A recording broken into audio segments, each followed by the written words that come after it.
What's up, guys? How is everybody doing? Welcome to my channel.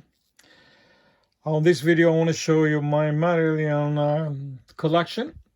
I spanned from 1983 to I believe 1995. That was the last album that I bought it. I explain later why I stopped following this band, but first let's just start with the first album, Script for a Jester's Tear.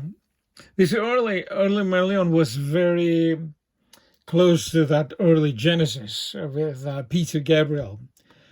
So they were unique. I love these early album covers. So beautiful, gatefold. The songs are quite long, but fantastic. He Knows You Know. My favorite is Chelsea Monday. It's so nice. Very good album. This is a reissue, by the way. Here you have a print of the album cover, and you have a custom-made label. Just see. That's fantastic. Look at this. I'll prefer to have these than to have original, because the originals are just a simple EMI with a logo. So this was the first album. And then we move into the second, Fugazi, which band are a little bit less happy, and they just thought it has to rush in, but I still think it's a great album. Great album cover too. They have a lyrics there. This reshoot, they did better job with the colors. Yeah, there's a print there, and you have a label. As I said, I love these reissues. They're so beautiful.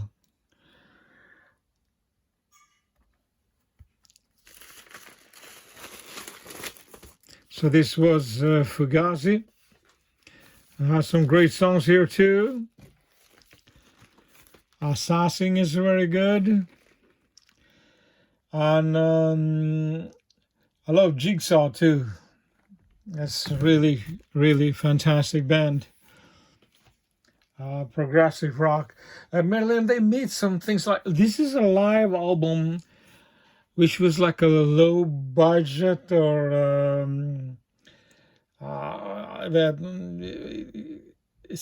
they called it mini album, but it's not. It's almost 1 hour or something.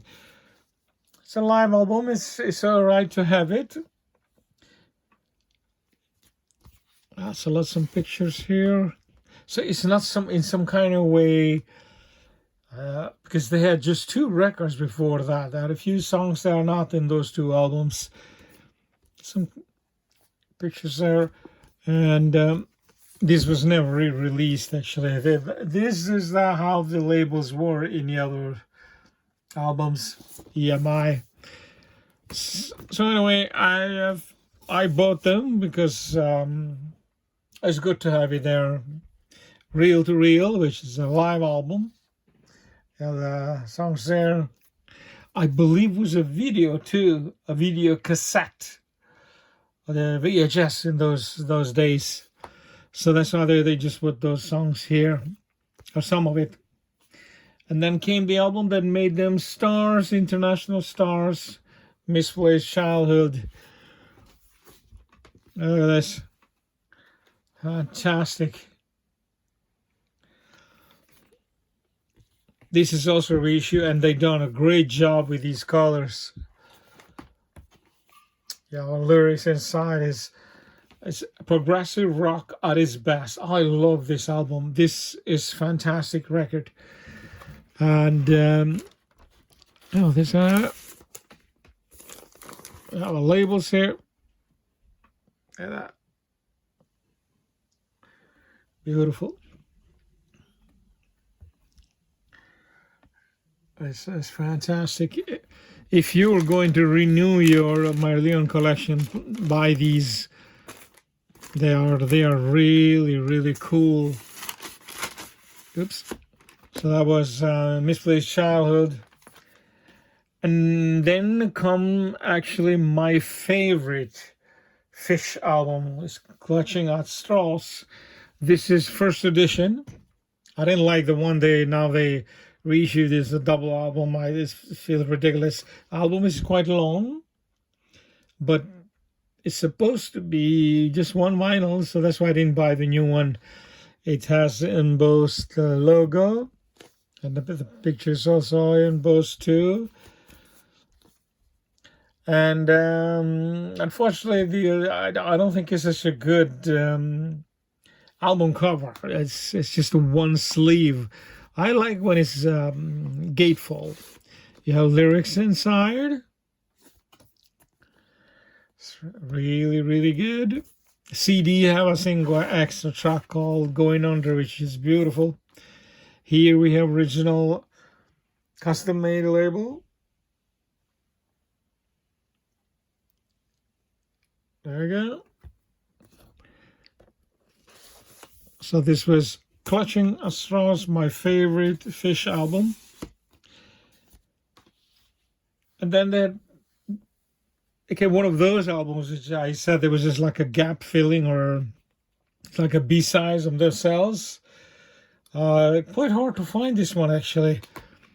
It's like maxi singles or singles that tracks there, and I don't collect singles or 12-inch maxi single or whatever they call it. So that's why for me to have this one was really good actually, because all these tracks were here, which there are some in a different form. So that's why it's a good album. It's no inner, no nothing. So it's just a low budget.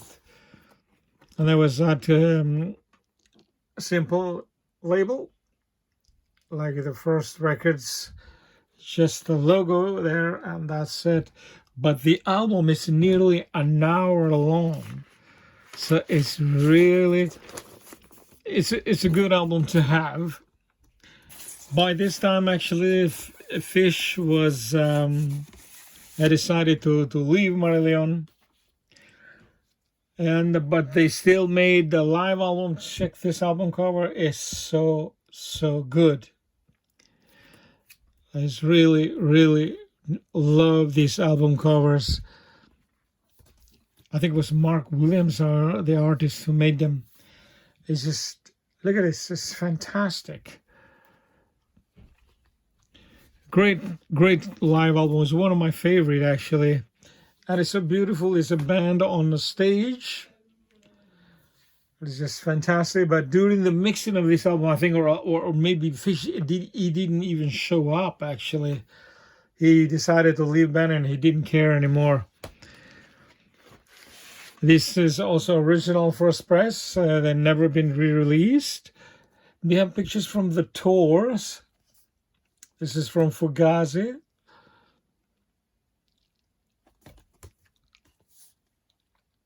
Just a tear there. The pictures from those tours. It's a fantastic, and the label is simple.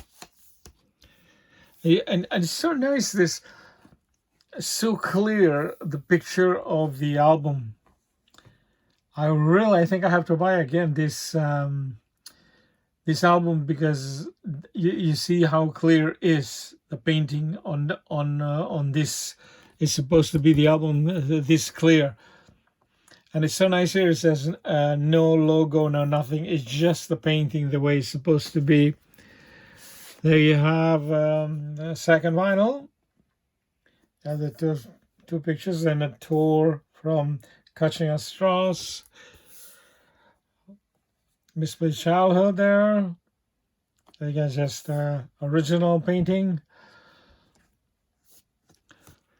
So this was, by the way, it's like a 20 minutes shorter than CD, because Misplaced Childhood live here, just side one, which here is called Part 1, Misplaced Childhood Part 1.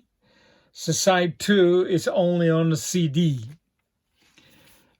But I'm not a CD guy, so I like these.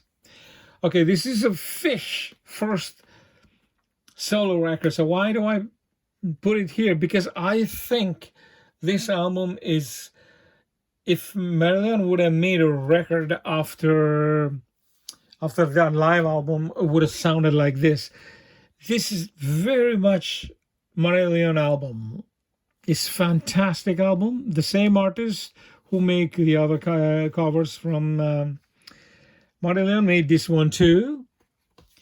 I am not so pleased with this backside. The lyrics are very, very small. You need a magnifying glass to see that. There are 2 tracks that I are absolutely nuts about it.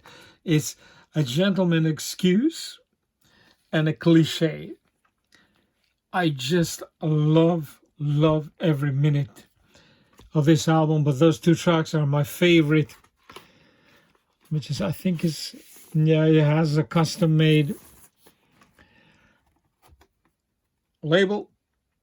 His first album, and unfortunately he couldn't do anything else. I did see him in Oslo years later, but it was, of course, it was a club, and it was really not exciting at all. So that's why I stopped following his career to it. This album is great Marillion album, even though it has Fish there, but it's really good album. So that's why I keep it together with Marillion records. So Fish was gone, the new life started, the season end with a new singer. They also stopped using the artist who made the other album covers. So they use I think it's called Bill Smith Studio, who done tons of record covers for Mike Oldfield and many others.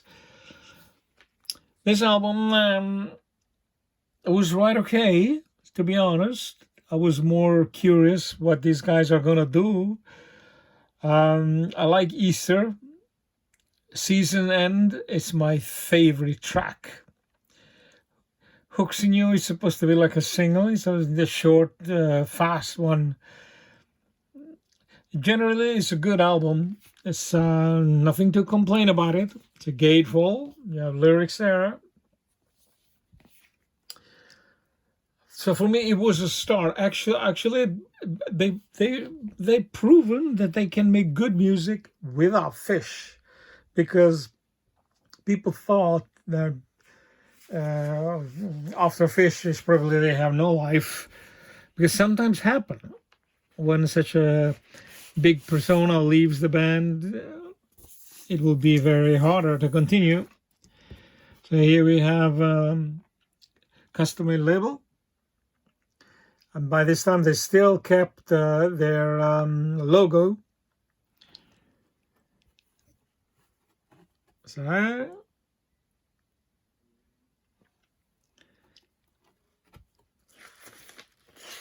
So for me, it was more like I was curious how they're gonna do it, and it was not bad at all. It's not bad at all, but it was not some kind of like. But band did survive. They find new audience. Actually, I know some people. I have some friends of mine who became fan of Marillion on this album, and they can stand Fish era. So it's kind of strange. They're just fans of this Marillion, so we call it Mark II. As I said, Season End and Easter are my favorite tracks. There you go. And then come my favorite album of Marillion of entire career, Holidays in Eden. This is unbelievable, fantastic record. I could not believe it, how good it is. This is reissue.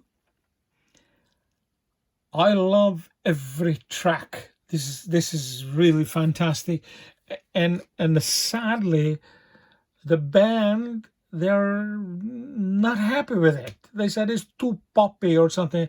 I don't care, but I love it. I think they had this producer who produced Celine Dion or somebody, some other pop artists. So they were the band. They thought they went too much in that way, but guys, the record is great. So don't complain. So let me see what we got inside. We have a print. When I saw this, I really didn't like it because I prefer MARILLION not to have pictures of the band on album covers. So when I saw this, I just thought it's all right. You have lyrics here, very small. Okay. And we have custom made label. Very nice. On this album, they dropped their MARILLION logo, which I thought it was a little bit downer because it's good to have a logo which you can recognize bands. You don't even have to even to read it when you know it. So the Holidays Then, my favorite album on MARILLION of all time. Yeah, they were actually working. They started working on a Brave, but that took forever. So record company pushed them to put something out. They made sort of collection, best of, whatever, singles. So this is also very full. It's you see the second logo there, and you have the first logo here. So they put each singer track. So I like that it's not in a chronological order. It's just like you see Kelly here, Easter, more Red Circles. So they put one Fish, one Steve Hogarth, and they had two very good tracks. I Will Walk on Water and Sympathy. I wish they put these tracks here, open side 1 and open side 2, because they're really good, very good tracks. This is, I think it's almost 1 hour long, very good compilation actually. They filled it with music. Label is simple. So good compilation to have. And then came the album which, boy oh boy, nearly killed the band. Very ambitious, very ambitious. I tried to listen to this one many times. This album, either you love it or you hate it. There is nothing in between. Me, my personal opinion, I got bored listening to it. It's a double album. Of course, it's one CD, and it just goes on and on and on. I even see this tour live, actually, which they played entire album. Really, it was too much, in my opinion. Here we have, this is reissue, by the way. Because it's so long, they have it in 2 vinyl, but look how much space it's over an hour. They should have made it shorter, and this one is more full. It's really hard album to listen to in some kind of way. I read that some people say, "Oh, so beautiful." I don't find it that way. And to be honest with you, EMI, they were so pissed with these guys that they told them, you have to make a new record, and the other one has to be a very good one because they screw up so much with this one. This album ended up being very expensive. Band took forever recording it and re-recording it, stuff like that. They were never happy with it. So this album, it cost them contract with EMI. In some kind of way, EMI never forgive them, and they decided to let them go. But they give them one more chance. So go out there, make a new album fast on your own. And by the way, on Brave, they put them in some kind of castle and all these things. With this one, they had to go in a small studio and write fast and do fast, and they end up making fantastic record. I love this one. They made this album actually because they needed to save themselves. I don't like this album cover here. It's kind of disturbing in some kind of way. And Steve Hogarth wanted this to be front, but I think in reissues it is, so they put it this side in front, which is great. I don't have that one because that one was a double album, and I think it's stupid to have a double album which is supposed to be one. But it's very long. It has a track called Beautiful, which, for love of God, I don't know why that track has not been a huge hit. The song called Beautiful is just fantastic track. Let me see. Yeah, we have a print here. You have lyrics.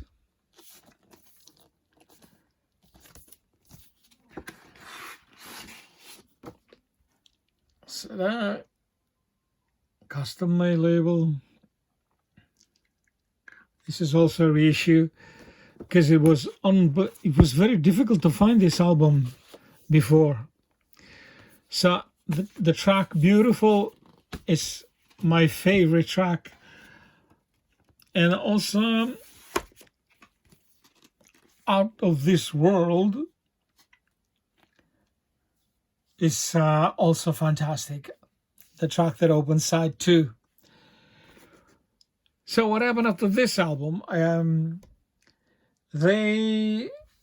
EMI dropped them, which was kind of strange because this album was a successful, but just they didn't renew their contract. And in my opinion, MARILLION went backwards, didn't do so much.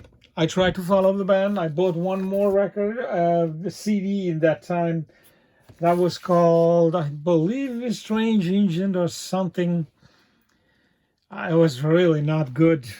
I liked only one track, and to keep a whole album because of one track, it was, I think it was called One Fine Day. So I stopped following the band. I did see them, I did see some videos in YouTube, but they are not my cup of tea anymore. If I wanna listen to MARILLION, I have these records, which I think they are fantastic. And but a lot of people still listen to them. So this is it, guys. This is my collection of MARILLION, and please let me know what you think. Check my other videos, about 100. I hope you like this video and enjoyed yourself watching. And until next time, take care. Bye-bye.